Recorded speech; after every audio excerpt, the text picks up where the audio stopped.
বিশ্বনবী যখন বিপদে পড়তেন তখন এই দোয়াটি বেশি বেশি পড়তেন। লা ইলাহা ইল্লা আনতা সুবহানাকা ইন্নী কুনতু মিনাজ জালিমিন। এই দোয়াটি ইউনূস নবী মাছের পেটে যখন চলে গিয়েছিলেন তখন করেছিলেন। আপনার যখন বিপদ চতুর্দিক থেকেই আসতেই থাকে, আর কোনো উপায় নেই, দেওয়ালে পিঠ থেকে গেছে, তখন এই দোয়াটি পড়ুন।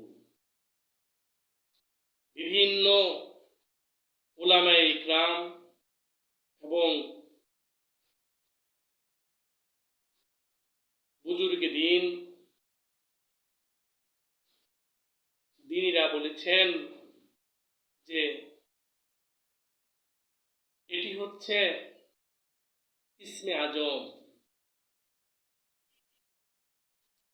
ইসমে আজমের দোয়া আল্লাহ পাক কবুল করেন। আমাদের প্রিয় নবী বিপদে পড়লেই এই দোয়াটি পাঠ করতেন। আমরা সবাই যখন বিপদের সম্মুখীন হই তখন আমরা বেশি বেশি এই দোয়াটি পাঠ করব। আল্লাহর রহমতে এর বদলতে আমরা বিপদ থেকে রক্ষা পাব এবং আল্লাহ পাক যেন আমাদেরকে বিপদ থেকে রক্ষা করে।